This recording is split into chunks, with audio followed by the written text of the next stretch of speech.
BJP പ്രതിനിധി ഉല്ലാസ് ബാബുവിലേക്ക് പോവുകയാണ്. ശ്രീ ഉല്ലാസ് ബാബു, ഈ പ്രശ്നം പറയുമ്പോൾ മോഹനനെ RSSുമായി കൂട്ടിച്ചേർക്കുകയാണ്. കൃത്യമായി ഇവിടെ ഉന്നയിക്കപ്പെട്ട പ്രശ്നം എന്താണ്? മുസ്ലിം മതവിഭാഗം തിങ്ങിപ്പാർക്കുന്നിടങ്ങളിൽ മാത്രം കേന്ദ്രീകരിച്ചുകൊണ്ട് മെക്സവിന്റെ പ്രവർത്തനങ്ങൾ വരുന്നു. അതിനെ കൃത്യമായി തടയിടേണ്ടത് അനിവാര്യമാണ് എന്നാണ് മുസ്ലിം ജനവിഭാഗത്തിൽ നിന്ന് തന്നെ ഉയരുന്ന ആശങ്ക. ഒപ്പം CPM ഇത് പറഞ്ഞു വെക്കുന്നതിൽ വേറെ കൃത്യമായ രാഷ്ട്രീയ അജണ്ടയും ഉണ്ട്. ഉല്ലാസ് ബാബു.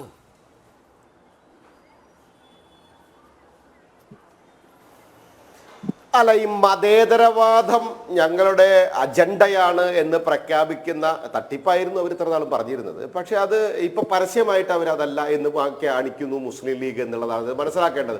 ആ മുസ്ലിം ലീഗിന്റെ പ്രതിനിധി എന്താണ് പറഞ്ഞത്? മോഹനൻ മാഷ് RSSന്റെ കാര്യവാഹകമായിട്ട് സംസാരിക്കുന്നു. പിണറായി വിജയൻ RSSന്റെ കാര്യവാഹകമായിട്ട് സംസാരിക്കുന്നു. മോഹനൻ മാഷും പിണറായി വിജയനും CPMനും കോൺഗ്രസിനെയൊക്കെ ഒന്ന് മാറ്റി നിർത്തുന്നേ. ബഹുമാനായ മുസ്ലിം ലീഗിന്റെ നേതാവേ, നിങ്ങളുടെ മതവിഭാഗത്തിൽപ്പെട്ട ഭൂരിപക്ഷം വിശ്വാസികളെ ഈ മേഖലയിലേക്ക് കൊണ്ടുവരുന്നതിന്റെ പിന്നിൽ കൃത്യമായിട്ടുള്ള അജണ്ടയുണ്ട് എന്ന് പ്രഖ്യാപിച്ച SYSന്റെ ആളുകളെയും സുന്നി വിഭാഗത്തിന്റെ ആളുകളെയും ഒക്കെ കൃത്യമായിട്ട് നട്ടലുണ്ടെങ്കിൽ അവരാണ് കാര്യമാകുന്നത്. അവരെ പോയി വിളിക്കും. നിങ്ങൾ വിളിക്കൂലവര്. ഇവരപ്പോ അവിടെയും സെലക്റ്റീവ് പൊളിറ്റിക്സ് ആണ്. എന്താ? മോഹനനെ അവർക്ക് കാര്യവാഹകെന്ന് വിളിക്കാം, വിജയനെ അവർക്ക് കാര്യവാഹകെന്ന് വിളിക്കാം. അപ്പൊ ഇവര് ഈ ഏറ്റവും വിഷയം ഉന്നയിച്ച ആളുകൾ, ഈ വിഷയത്തെ കൃത്യമായിട്ട് പഠിക്കണമെന്നും അന്വേഷിക്കണമെന്ന് പറഞ്ഞ ആളുകൾ, ഈ മതവിഭാഗത്തിൽപ്പെട്ട ആളുകൾ ഈ തട്ടിപ്പിന്റെ പുറകെ പോകരുത് എന്ന് ആഹ്വാനം ചെയ്ത വ്യക്തികളെ ഇവർക്ക് വിളിക്കാൻ തോന്നില്ല. കാരണം എന്താ അറിയോ? അതിനകത്ത് കൃത്യമായിട്ട് ഇവർക്ക് രാഷ്ട്രീയമുണ്ട്, സെലക്റ്റീവ് സ്വഭാവമുണ്ട്. നമ്മൾ മുസ്ലിം ലീഗിന്റെ ഉള്ളിൽ കുറച്ചു നാളായിട്ട് ശ്രദ്ധിച്ചു നോക്കിയാൽ അറിയാം നീലിമ, ഇവരുടെ ഉള്ളിൽ ഇവർ രണ്ട് വിഭാഗമായി. അതിന്റെ അടിസ്ഥാനത്തിലാണല്ലോ കുഞ്ഞാലിക്കുട്ടിയും തങ്ങളും പറഞ്ഞതിന് ET എന്ന് പാർലമെന്റ് സമ്മേളനത്തിന്റെ ഇടയിൽ നിന്ന് വന്ന് തിരുത്തി പറഞ്ഞത്. എന്തിന്റെ വിഷയത്തിൽ? മുനമ്പത്തിൽ വഖഫ് ഭൂമി വിഷയത്തിൽ വഖഫല്ല എന്നുള്ള വാദം കൊണ്ടുവന്ന സമയത്ത് അത് പറയാൻ ഞങ്ങൾ ആരെയും ഏൽപ്പിച്ചില്ല എന്ന് പറഞ്ഞ് കുഞ്ഞാലിക്കുട്ടിയും തങ്ങളും സമസ്തയും ഒന്നും പറയുന്നതല്ല, ഞങ്ങൾ പറയുന്നതാണ് ശരിയെന്ന് ETയും അതുപോലെ തന്നെ മുനീറും അടങ്ങുന്ന ഒരു വിഭാഗം രൂപീകരിക്കപ്പെട്ട് അതിനകത്തൊരു വിഭാഗം ഉണ്ടാക്കിയതൊക്കെ നമ്മൾ 4 ദിവസം മുൻപേ കണ്ടതുമാണ്, ചർച്ച ചെയ്തതുമാണ്. അവിടെയാണ് നമ്മൾ ഒരു കാര്യം മനസ്സിലാക്കേണ്ടത്. മുസ്ലിം ലീഗിനകത്തും MEC ഗ്രൂപ്പ് ഉണ്ടാക്കപ്പെട്ടിരിക്കുന്നു. അതിനകത്തും തീവ്രവാദ സ്വഭാവം ബഹുമാനിക്കുകയും അംഗീകരിക്കുകയും ചെയ്യുന്ന ഒരു വിഭാഗം ഉണ്ടാകുന്നു. അവിടെയൊക്കെ നമ്മളെ ഈ നാട് വലിയ പ്രതിസന്ധിയിലേക്ക് പോകുന്നു എന്നുള്ളതാണ് നമ്മൾ ചർച്ച ചെയ്യപ്പെടേണ്ടത്. ഇവിടെ രാഷ്ട്രീയപരമായിട്ട് ഞങ്ങൾ വ്യക്തമായിട്ട് ഇതിനു മുൻപും വർഷങ്ങളായിട്ട് പറഞ്ഞു, ഞങ്ങൾക്ക് ഇതിനകത്തൊരു മുതലെടുപ്പിനും ആവശ്യമില്ല, ഞങ്ങൾക്ക് ഇതിന്റെ പേരിൽ ഒരു വോട്ടും വേണ്ട. പക്ഷെ ഞങ്ങൾ ഒരു കാര്യം കൃത്യമായി പറയാം, ഈ ദേശവിരുദ്ധ ശക്തികൾക്ക് നേരെ ഞങ്ങൾ അന്നും ഇന്നും എന്നും നാളെയും പോരാടുന്നവരാ. ഞങ്ങൾ ഇതുപോലെയുള്ള പ്രവർത്തികൾ കൃത്യമായി വീക്ഷിക്കുന്നവരാ. ആ വീക്ഷിക്കുമ്പോൾ ഏതൊരു പ്രവൃത്തിയും നോക്കിയാൽ ഇവർക്കറിയാം. ഈ നേരത്തെ പയ്യൻ പറഞ്ഞില്ലേ, ആ നേതാവ് പറഞ്ഞില്ലേ, എന്താ പറഞ്ഞേ? ഹരീഷ് എന്ന ഹൈന്ദവ നാമധാരി. ആ തട്ടിപ്പ് നിങ്ങൾ മനസ്സിലാക്കണം.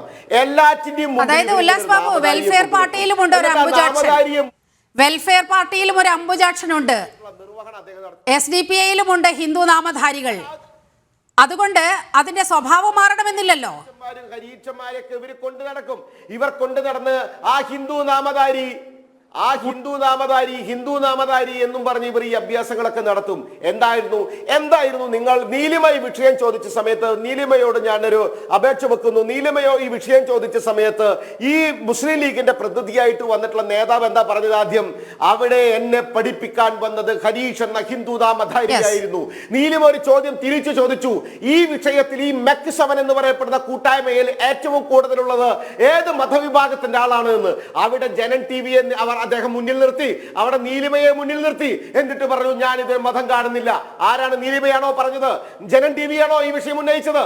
RSSോ BJPയോ സംഘപരിവാർ പ്രസ്ഥാനങ്ങളാണോ ഈ വിഭാഗം കൊണ്ടുവന്നത്? അല്ല സർ, ഇത് മുന്നിൽ കൊണ്ടുവന്നത് നിങ്ങളുടെ വിഭാഗത്തിൽ തന്നെ ഈ കൂട്ടായ്മ ശ്രമിക്കുന്നുണ്ട്. ഷാക്കിർ, ഈ ചോദ്യങ്ങൾക്കെല്ലാം വളരെ കൃത്യമായ മറുപടിയാണ് കേരള സമൂഹം ഇന്ന് പ്രതീക്ഷിക്കുന്നത് ലീഗിൽ നിന്ന്. ഷാക്കിർ, ശ്രീ ഉല്ലാസ് ബാബു, റെജി ലൂക്കോസ്, ഈ പിന്നെ മാതൃഭൂമി ചാനൽ പറഞ്ഞില്ലേ, മാതൃഭൂമി ചാനലിൽ ഈ വിഷയം ഉണ്ടായിരുന്നല്ലോ. ഇന്ന് മാതൃഭൂമി ചാനലിൽ റിപ്പോർട്ട് ചെയ്തിട്ടുണ്ടല്ലോ. എന്തിനാണ് നിങ്ങൾ ജനത്തിനെ പ്രതിനിധീകരിച്ചത്? ബഹുമാനായിട്ടുള്ള മുസ്ലിം ലീഗിന്റെ നേതാവേ, ഷാക്കിർ ഇതിന് മറുപടി ഉണ്ടോ? നിങ്ങൾ ദയവായിട്ട് നിങ്ങൾ എന്തെങ്കിലും റേഡിയോ പോലെ വിളിച്ചു പറഞ്ഞു പോവല്ലേ. കേൾക്കാനുള്ള സന്മനസ് കൂടി നിങ്ങൾ കാണിക്ക്, കേൾക്കാനുള്ള സന്മനസ് കാണിക്ക്. അതായത് നിങ്ങൾ എന്ത് ദേശവിരുദ്ധ പ്രവൃത്തിയാണ് ഇതിൽ കണ്ടത്? കാടടിച്ച് വെടിവെക്കല്ലേ. ഞാൻ നിങ്ങളെ സന്തോഷത്തോടെ സ്വാഗതം ചെയ്യും 4 പേരെയും.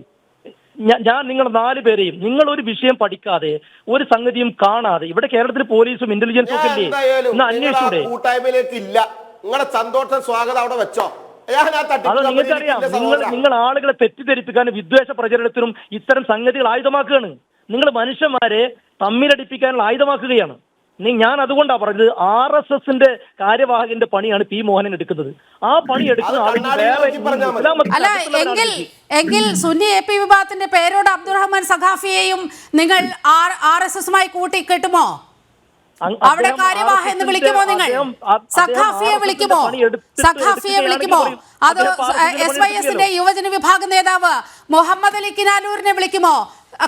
RSSന്റെ കാര്യവാഹ എന്ന് ജനം TV ഇപ്പൊ ഈ വിഷയം ചർച്ചക്കെടുക്കാൻ കാരണമായത് ഈ പറയപ്പെട്ട പേരുകളാണെങ്കിൽ അവർ RSSന്റെ പണിയെടുക്കുകയാണെന്ന് പറയേണ്ടി വരും.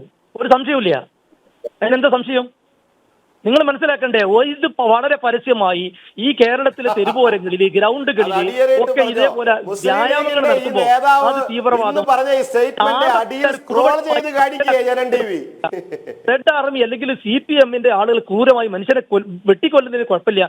ആളുകൾ ആരോഗ്യ പ്രശ്നം സൂക്ഷിക്കുന്നതിൽ നിങ്ങൾക്ക് ഭയങ്കര ആശങ്കയാണ്. ഷാക്കിറെ, നമ്മൾ ഉന്നയിച്ച വിഷയത്തിലേക്ക് ഒന്ന് വരൂ ദയവ് ചെയ്ത്. എന്താ വേണ്ട പറഞ്ഞോളി. താങ്കൾ പങ്കെടുക്കുന്ന ഈ കൂട്ടായ്മയിൽ ഏത് സമുദായത്തിൽ നിന്നുള്ള ആളുകളാണ് ഏറ്റവും അധികം പങ്കെടുക്കുന്നത്? ഒപ്പം മുസ്ലിം ഭൂരിപക്ഷ പ്രദേശങ്ങളിൽ മാത്രം ഈ MEC7ന്റെ പ്രവർത്തനം എന്തുകൊണ്ട്? അതിനൊരു മറുപടി പറയാൻ കഴിയില്ലേ? ഞാൻ നേരത്തെ പറഞ്ഞല്ലോ, ഇതിൽ ഏത് സമുദായമാണ് കൂടുതൽ പങ്കെടുക്കുക എനിക്കറിയില്ല. ഞാൻ എണ്ണി നോക്കില്ല. എന്റെ നാട്ടില് ഞങ്ങൾ ഈ പരിസരത്തുള്ള എല്ലാ ആളുകളും മതവും ജാതിയും രാഷ്ട്രീയവും ഒന്നും നോക്കാതെ ഇപ്പൊ ഈ മോഹനം മാസ്റ്റർ CPMകാരായിട്ടുള്ള മൂത്ത സഖാക്കന്മാർ പങ്കെടുക്കുന്നുണ്ട് ഇതില്. നിങ്ങൾ എന്തിനാണ് ഒരു നല്ല മനുഷ്യരുടെ ആരോഗ്യത്തെ സംരക്ഷിക്കാനുള്ള ഒരു വ്യായാമത്തെ ഈ രീതിയിൽ തെറ്റിദ്ധരിപ്പിക്കുന്നത്? എന്തിനാണെന്ന് എനിക്ക് മനസ്സിലാവുന്നില്ല. ശ്രീ റെജി ലൂക്കോസ്, ഈ വിഷയം ഉന്നയിച്ച CPMനെ ഈ ഷാക്കിർ വിശേഷിപ്പിച്ചതെല്ലാം താങ്കൾ ശ്രദ്ധിച്ചു കാണുമല്ലോ. തീർച്ചയായിട്ടും എനിക്ക് അല്പം സമയം തന്നെ ഞാൻ അത്ഭുതത്തോടെയും കൗതുകത്തോടെയാണ് ബഹുമാനപ്പെട്ട ഷാക്കിറിന്റെ വാദഗതികളെ കേട്ടോണ്ടിരുന്നത്. ഞാൻ ഒറ്റ ചോദ്യം ചോദിക്കുന്നുള്ളൂ, നമ്മൾ ഈ സബ്ജക്ട് എന്താണെന്നുള്ള അങ്ങ് മനസ്സിലാക്കിയിട്ട് വേണമായിരുന്നു മറുപടി പറയാനായിട്ട്. അങ്ങ് ഇപ്പൊ പറഞ്ഞ 2-3 വാദഗതികൾ തികച്ചും ന്യായമാണെന്ന് എനിക്ക് തോന്നുന്നു. എന്താണ് മനുഷ്യന്റെ ആരോഗ്യത്തെ സംരക്ഷിക്കാൻ വേണ്ടിയിട്ട് ഒരു കൂട്ടായ്മ നിങ്ങൾ എന്തിനാണ് ഈ ചിത്രീകരിക്കുന്ന ചോദ്യം? അത് ഞാൻ ഉൾക്കൊള്ളുന്നു. പക്ഷേ പ്രശ്നം അവിടെ നിൽക്കുന്നില്ലല്ലോ. പ്രശ്നം എന്താണ്?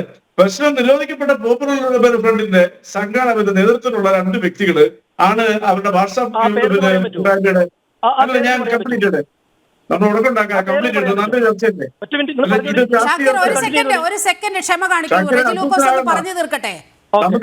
നമുക്കെല്ലാം പറയാനുള്ള സമയമുണ്ട്. നമ്മൾ ആകെ 4 പേരേ ഉള്ളൂ. വെറുതെ എന്തിനാണ്?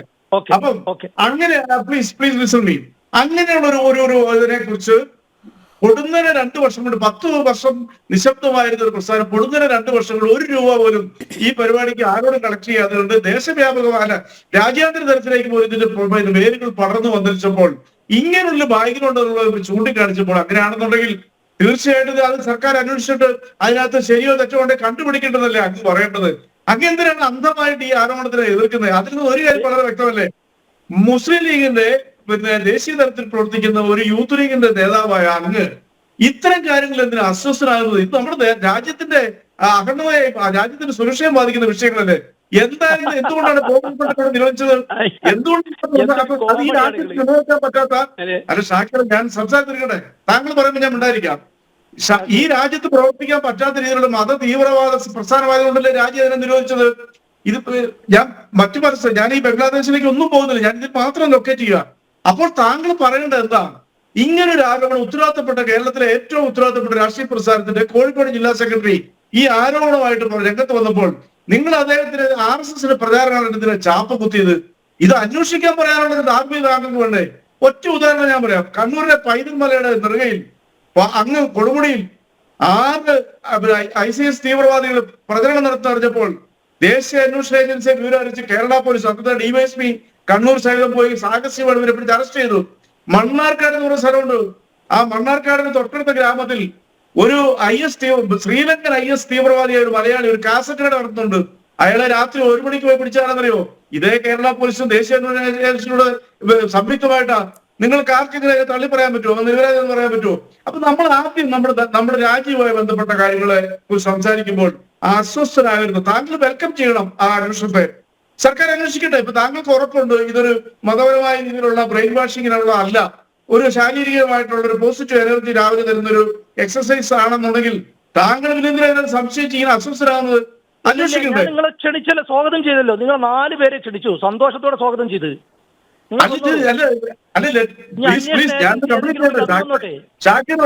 ഇനിയും പറയാനുള്ള എനിക്ക് 1-2 കാര്യങ്ങൾ, വളരെ പ്രധാനപ്പെട്ട കാര്യങ്ങൾ ഞാൻ വരുന്നുള്ളൂ. ഞാൻ ഈ ചർച്ചയുടെ തുടക്കത്തിൽ ഒരു പ്രധാനപ്പെട്ട കാര്യം പറഞ്ഞു. എന്താ പറഞ്ഞത്? ബഹുമാനപ്പെട്ട മുഖ്യമന്ത്രി പിണറായി വിജയൻ 1.5 മാസങ്ങൾക്ക് പറഞ്ഞത് വളരെ കൃത്യമാണ്. മതേതര മുഖംമൂടിയാണ് ഈ ലീഗിന്റെ എന്ന് പറഞ്ഞത്. ഇപ്പോൾ ഷാക്കിറിന്റെ മുഖത്തും വായിൽ തന്നെ അത് കൃത്യമാണെന്ന് തെളിവ് സഹിതം അങ്ങ് ഇതിനെ അസ്വസ്ഥതയോടെ ആയിരിച്ചപ്പോൾ മനസ്സിലായി. ഞാൻ ചോദിക്കട്ടെ, ഞാൻ പാലക്കാടിനെ കുറിച്ച് പറഞ്ഞു. പാലക്കാട് കോൺഗ്രസ് എന്ന് പറയുന്ന ദേശീയ പാർട്ടി, മതേതര പാർട്ടി എന്ന് അവകാശപ്പെടുന്ന പാർട്ടി പരസ്യമായിട്ടാണ് PDPയുടെയും ജമാഅത്തെ ഇസ്ലാമിയുടെയും വെൽഫെയർ പാർട്ടിയുടെയും പ്രചരണ വേദികളിൽ ഒന്നിച്ചിരുന്നാണ് പ്രചരണം നടത്തിയത്. ആ സ്ഥാനാർത്ഥിയോട് ആവർത്തി വെച്ച് SDPയുടെ വോട്ട് വേണം നിങ്ങൾ നിശ്ചയിക്കാതെ വെച്ചപ്പോൾ അദ്ദേഹം ഒരു അക്ഷരം പോലും വേണ്ടിയില്ല.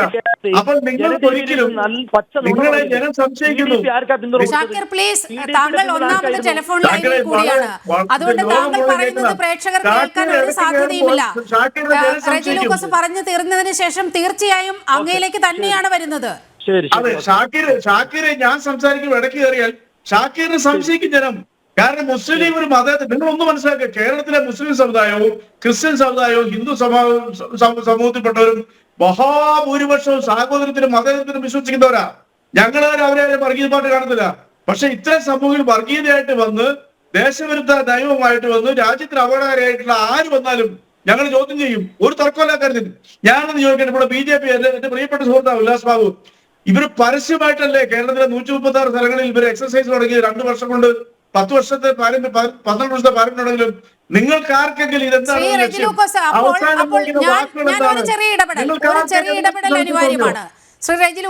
ഒരു ചെറിയ ഇടപെടൽ അനിവാര്യമാണ്. പി മോഹനൻ ഈ വിഷയം പറഞ്ഞിട്ട് എത്ര ദിവസമായി? ഞാൻ മനസ്സിലാക്കുന്നത്, ഒരു സെക്കൻഡ് റെജി ലൂക്കോസ്, ഒരു സെക്കൻഡ്. ഈ പി മോഹനൻ ഇക്കാര്യം പറഞ്ഞത് കണ്ണൂരിലാണ് എന്നാണ് ഞാൻ മനസ്സിലാക്കുന്നത്. അതിപ്പോഴാണ് മാധ്യമങ്ങളെല്ലാം എടുത്ത് ഇത്തരത്തിൽ വലിയ പ്രചാരണം കൊടുത്തത്. അദ്ദേഹം പറഞ്ഞിട്ട് തന്നെ എത്ര നാളായി? കണ്ണൂരിലെ ഒരു പാർട്ടി പരിപാടിക്കിടയിലാണ് വളരെ കൃത്യമായി ഈ ഒരു ആശങ്ക, ഈ മെക്സെവന് പിന്നിൽ പോപ്പുലർ ഫ്രണ്ട് ആണ് എന്നുള്ള ആശങ്ക പങ്കുവച്ചത്. നോക്കൂ, 2 വർഷത്തിനിടയിൽ ഇത് കൂണ് പോലെ മുളച്ചു പൊന്തുന്ന ഒരു സാഹചര്യമുണ്ടായി. ഈ കോവിഡിന് ശേഷം ഈ പ്രത്യേക ചില ജില്ലകൾ കേന്ദ്രീകരിച്ചുകൊണ്ട് ടർഫുകൾ ഉയർന്നു വന്നിരുന്നു. അനിയന്ത്രിതമായ രീതിയിൽ ടർഫുകൾ ഉയർന്നു വന്നിരുന്നു. ഇതെല്ലാം രാജ്യസുരക്ഷയ്ക്ക് ഭീഷണിയാകുന്ന തരത്തിലാണ് എന്ന് പല തരത്തിലും പല കോണുകളിൽ നിന്നും മുന്നറിയിപ്പുണ്ടായിരുന്നു. പക്ഷേ പോലീസ് എന്ത് ചെയ്തു? കേരള പോലീസ് എന്ത് ചെയ്തു? ഇപ്പോൾ 1000-ത്തിലധികം യൂണിറ്റുകൾ മെക്സെവന് ഉണ്ട് എന്നാണ് പറയുന്നത്. ഇവിടുത്തെ പോലീസ് എന്ത് ചെയ്യുകയാണ്? മറുപടി ഉണ്ട്. എന്താ അറിയോ? നിങ്ങൾക്കുള്ള മറുപടി ഇതാണ്. ദേശീയ അന്വേഷണ ഏജൻസി എന്ന് പറഞ്ഞ ഒരു പ്രസ്ഥാനമുണ്ട്, രാജ്യവ്യാപകമായിട്ട് രാജ്യസൃഷ്ടിക്ക് വേണ്ടിയിട്ടുള്ള. ഈ ദേശീയ അന്വേഷണ ഏജൻസിക്ക് ഇതിനെക്കുറിച്ചൊന്ന് അന്വേഷിക്കാൻ തോന്നിയോ ഇങ്ങനെ ഒരു കൂട്ടായ്മ വന്നപ്പോൾ? എന്നാൽ നിരീക്ഷിച്ച് പൊടുന്ന 2 വർഷം കൊണ്ട് നടക്കുന്ന ഈ പ്രസ്ഥാനത്തെ അതിന്റെ വാട്സാപ്പ് അഡ്മിനെ എല്ലാം ഫൈൻഡ് ഔട്ട് ചെയ്ത് ഇത് ഉദ്ദേശിച്ച് വേറെയാണെന്ന് ഏകദേശം ബോധ്യമായതിന്റെ പേരിൽ തുറന്ന് പഠിച്ച് സംസാരിച്ചതാരാ? അത് CPMന്റെ നേതാവാണ്. അങ്ങനെ ഒരു നിലപാടോ അങ്ങനെ ഒരു ആർജവത്തോ അത് ഇതൊന്നും അന്വേഷിക്കാൻ പോലുള്ള തോന്നലോ ഈ BJP RSSകാർക്ക് തോന്നിയിട്ടുണ്ടോ? ഇല്ലല്ലോ. അവരിതിനെ ഇപ്പൊ നമ്മളെ കുറ്റപ്പെടുത്തുമല്ലേ? അപ്പൊ അതാണ് പറയുന്നത്, ഈ രാജ്യത്തിന്റെ സുരക്ഷയ്ക്കും ഈ രാജ്യത്തെ മത തീവ്രവാദികൾക്കെതിരെ ശക്തമായ നിലപാടെടുക്കുന്ന ഒറ്റ പാർട്ടി ഇന്ന് ഈ സംസ്ഥാനത്ത് CPM മാത്രമേ ഉള്ളൂ. ഒരു തർക്കമില്ല. അതിന്റെ പ്രത്യക്ഷ ഉദാഹരണമല്ലേ ഇത്. ഇപ്പൊ ഉല്ലാസ് ബാബു എന്റെ നല്ലൊരു സുഹൃത്താ. ഉല്ലാസിനെ ഇതിനകത്ത് അവരെ കുറ്റപ്പെടുന്ന CPMനെ കുറ്റപ്പെടുത്തുക. ദേശീയ അന്വേഷണ ഏജൻസി എവിടെയായിരുന്നു? അവരല്ലേ കേരള സംസ്ഥാന സർക്കാരിനേക്കാൾ പവർഫുൾ ആയിട്ടുള്ളത്. ഒബ്സർവേഷൻ മൈൻഡഡ് ആയിട്ട് രാജ്യം മുഴുവനും പ്രവർത്തിക്കുന്ന ഒരു ഏജൻസി അല്ലേ? നിങ്ങൾക്ക് കണ്ടുപിടിക്കാൻ പറ്റുമോ? ഇല്ലല്ലോ. പക്ഷെ ഞങ്ങള് പാർട്ടിയെ നിരീക്ഷിച്ചു, ഇത് അപകടകരമായ പോക്കാണെന്ന് മനസ്സിലാക്കി. മോഹനമാഷ് പറഞ്ഞെന്താ? അത് അന്വേഷിക്കണം. ഇനി ഇവര് വർഗീയപരമായ ഒരു ചേരുന്നതിന് വേണ്ടി ബുദ്ധിമുട്ട്. ജപ്പാനിൽ ആംഷ എന്ന് പറയുന്ന ആള് 1982 ഉണ്ടാക്കിയ ഒരു സംഭവമുണ്ട്. നിരോധനത്തിലേക്ക് എത്തിയ ആ റെയ്ഡ് ഒക്കെ താങ്കൾ ഓർക്കുന്നുണ്ടോ? ആ റെയ്ഡ് ഇരുട്ടി വെളുക്കുന്നതിന് മുമ്പ് ഇവിടെ എല്ലാ പോപ്പുലർ ഫ്രണ്ട് നേതാക്കളെയും പിടിച്ചുകൊണ്ടുപോയ ഒരു സംഭവം താങ്കൾ ഓർക്കുന്നുണ്ടോ? ഇവിടെ കേരള പോലീസിനെ വിവരമറിയിച്ചാൽ ഒരൊറ്റ PFIക്കാരനെയും പിടിക്കാൻ NIAക്ക് കിട്ടില്ലായിരുന്നു. അതുകൊണ്ട് തന്നെയാണ് കേരള പോലീസിനെ വിവരമറിയിക്കാതെ അന്ന് NIA സകല എണ്ണത്തിനെയും തൂക്കിപ്പറത്ത് എടുത്തു പോയത്. നീലിമേ, ഒരു കാര്യം ഒരു പാർട്ടിക്കെതിരെ ആരോപിക്കുമ്പോൾ നിങ്ങൾ അതിനെക്കുറിച്ച് സൂക്ഷ്മ നിരീക്ഷണം നടത്തിയിട്ടുള്ള ആരോപിക്കാനുണ്ട്. ഇന്ത്യയിൽ ഏറ്റവും സമാനത്തോടെ ഇരിക്കുന്ന കേരളത്തിൽ വിധ്വംസക പ്രവർത്തകരുടെ കൈക്ക് വിലങ്ങ് വെക്കുകയും വെടിവെച്ച് താഴെ ഇടുകയും ചെയ്ത് ആരെന്നറിയോ? ഈ കേരള സംസ്ഥാന പോലീസാണ്. സംശയത്തിന്റെ നിഴലിൽ, സംശയത്തിന് മാത്രമല്ല, വളരെ കൃത്യമായ ഒബ്സർവേഷനോട് ജയിലിൽ പിടിച്ചിട്ട് ആരാ?